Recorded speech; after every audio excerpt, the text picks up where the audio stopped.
that it allows you to seamlessly cross a near infinite sea of stars, and even being able to halo jump from your spaceship to planet side, which I'm not gonna lie is a wholly unique experience in of itself. But No Man's Sky is very different from basically every other game out there because of its history. If You another see, game the studio story of No can Man's turn Sky around is their one of not game only and make it a overpromise, but success, complete and why utter can't betrayal, Soda and how do one it man too? and his That's small the team has question. worked That is my tirelessly question, for and I 9 hope years it's to make up for it's it. also your question. I remember it like it was yesterday. No Man's Sky was first featured on VGX 2013, which is more than 12 years ago, but its first big trailer was at E3 2014, and it took the audience by storm.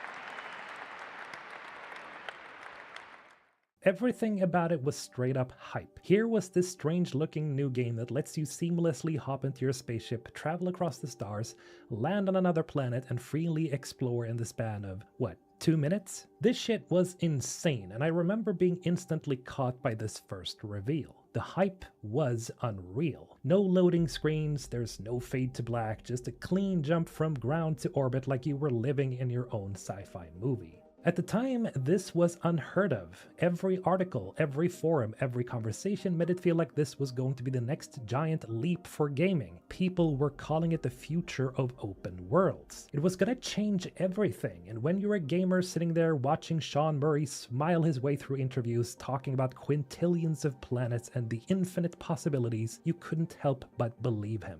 The thing is though, hype is like a black hole. It just pulls more and more in until nothing can escape. No Man's Sky didn't just look good, it looked too good. The way the media framed it and the way fans built it up, it started to sound less like a video game and more like a second coming of Star Trek. Everyone had their own fantasy about what this game was gonna be. For some people, it was a hardcore space sim. For others, it was Minecraft in space. For others still, it was the ultimate multiplayer exploration game where you and your friends could just get lost among the stars. The truth? It wasn't really any of those things, but we'll get to that. Because before all that, there was this golden period where anything seemed possible. You'd see all these amazing video clips and you'd think, yeah, this is it. This is the one. Like, I can't overstate how hyped people were. Pre-orders were through the roof. Sean Murray was on late night TV with Stephen Colbert. It was all over Reddit. It was everywhere. No Man's Sky wasn't just a game anymore. It was an event. It was the event. And then it all came crashing down. When the game launched in 2016, reality hit like a meteor. Instead of this endless universe full of wonder, the one you actually got was, well, kind of empty. Sure, you could fly to planets and yeah, you could mine stuff, but the creatures were awkward, the worlds looked repetitive, and the features people swore were going to be in there, well, they weren't. Multiplayer? Well, no. Epic space battles? No. Complex ecosystems and huge alien civilizations? No. At one point, two players went to the exact same planet and to the exact same spot and tried to engage with each other, but they couldn't because it wasn't multiplayer. It was a lie. People were pissed. Metascores went red instantly. Memes tore the game apart. No Man's Lie became the nickname, and within weeks, the player count nosedived harder than a starship without fuel. It was one of the biggest betrayals in gaming, not just because the game was bare bones, but because people felt like they'd been sold a dream that didn't exist. And I'm not exaggerating when I say the anger was insane. Refunds were flying, Reddit threads were basically bonfires, and even the UK's Advertising Standards Authority launched an investigation into whether the trailers had misled people. That's how fucking bad it was. And Hello Games, they went completely silent. No interviews, no big apologies, just crickets. I really do remember it in the back of my mind. It honestly looked like they had cashed out and disappeared. And the fact that they weren't responding just fueled the rage. Because when a company screws up, people expect at least some kind of explanation. Instead, it felt like Sean Murray had just vanished into the void and taken the money with him. But here's where the story gets interesting, because this was not the end. As much as everyone thought Hello Games was done, they weren't. They were being silent for a very good reason. They were cooking. Months went by, and then something happened. Out of nowhere, Hello Games broke their silence. No long apology video, no over-the-top marketing campaign, just a very simple post. The Foundation update. It was pretty funny in how understated it was. They basically said, yeah, we've been quiet, but we're listening. This is the foundation for things to come. That's it. No fireworks, no promises, just a basic patch. But when people actually booted it up, it wasn't just a patch. It was massive. Suddenly you could build bases, set up farms, hire alien workers, and even own freighters, giant ships that acted as your mobile headquarters. They added new modes like creative and survival, which completely changed how you could play. And all of that, mind you, was completely free. This was the moment everyone realized, oh shit, they didn't actually give up. They didn't abandon the game. They were actually trying to fix it. Now don't get me wrong, the Foundation update didn't magically save No Man's Sky. It was still pretty rough, still missing a lot of the stuff people wanted, but it planted a seed. For the first time since launch, players started thinking that maybe this could become something. And Hello Games leaned into that. Instead of doing hype interviews or flashy trailers, they went quiet again. No promises, no timelines, just heads down, working. After Foundation, the game wasn't fixed yet, but you could feel the direction changing. And then almost like clockwork, another big update dropped. Pathfinder. Suddenly you had vehicles to roll around planets in, actual ship classes to collect, and even a photo mode for all those alien landscapes. It wasn't flashy enough to win everyone back, but it was momentum. And that's the key here. Momentum, because Hello Games stuck to this cycle of disappearing, then re-emerging with something substantial.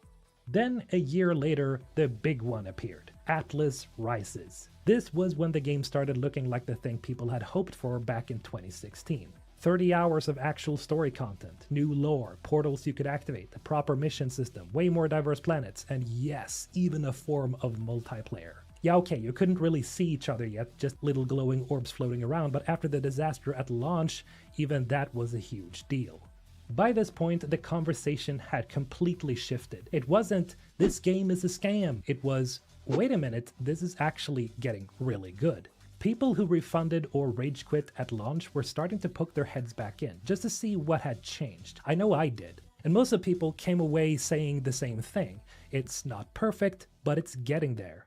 Then in 2018, it finally happened. The next update. This was the one that really flipped the script. Multiplayer was in for real this time. You could actually run around with your friends, build massive bases together, and explore as a group. They added third-person mode, better visuals, and gave the whole thing a fresh coat of paint. It was pretty much the relaunch of No Man's Sky. Next even coincided with the Xbox release, which meant millions of new players were jumping in for the first time, and they weren't seeing the broken 2016 version anymore. They were seeing a game that had learned from its mistakes and actually delivered on its promises. The reviews started swinging back up, the community started filling with excitement instead of salt, and for the first time in 2 years people were saying something nobody thought they'd ever say again. No Man's Sky is worth playing. No Man's Sky is a weird game, because it really should not have survived. Most games that launch in that state either die with a silent whimper or get a sequel slapped on them a few years later. But Hello Games didn't do that. They stayed, they worked, and they built. From the insane hype of 2013 to the crash and burn of 2016 to the cautious optimism of Foundation to the big shift with Atlas Rises and then the full-blown relaunch with Next, it's been a 9-year climb. And the crazy thing about all this is that they never charged a dime extra for it. Every single update, every expansion, and every rework have all been free. And that's over 30 plus updates. It's absolutely crazy. It's even gotten to the point where people are saying stuff like, we have money, Sean, because at this point it's just sheer insanity to keep giving out free updates like candy. In the end, the narrative surrounding No Man's Sky has flipped. The No Man's Lie memes disappeared, the Steam reviews went from overwhelmingly negative to very positive, and people started holding it up as one of the greatest comeback stories in gaming. And they're right, because now in 2025 you've got Voyagers, an update so ambitious that Hello Games had to rework the engine just to make it happen. Buildable Corvette-class starships, walkable interiors, full spacewalks, multiplayer crews, stuff that 10 years ago would have sounded like another Sean Murray dream. Except Now it's real. So yeah, No Man's Sky is a beautiful redemption for Hello Games and for Sean Murray. No Man's Sky went from a cautionary tale to a gaming legend, and if nothing else, it proved one thing. Sometimes you really can fix the unfixable.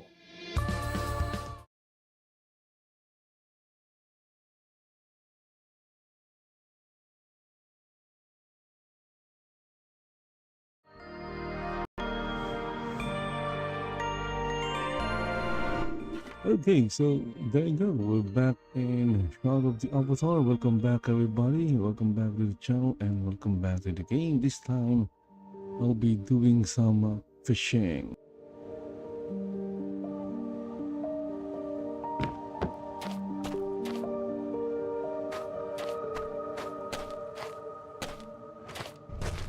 Okay, now I need to find where the fishing is. I think lava fishing is over there. I don't exactly remember. Okay, what I'll do is I'll go find a signpost. That's the best thing to do. Find a signpost and teleport. Ah, look at that. There's a signpost right here.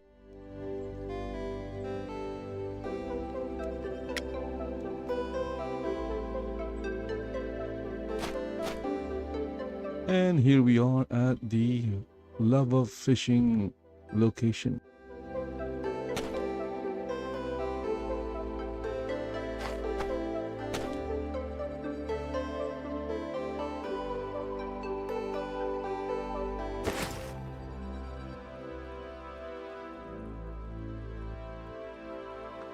Okay, so hopefully I'll be able to catch something bigger than a coelacanth. A coelacanth is big, but it's not big enough to give me a chance to win the contest. Of course, if I won't be able to catch something bigger than a coelacanth, I'll just use the biggest coelacanth that I have.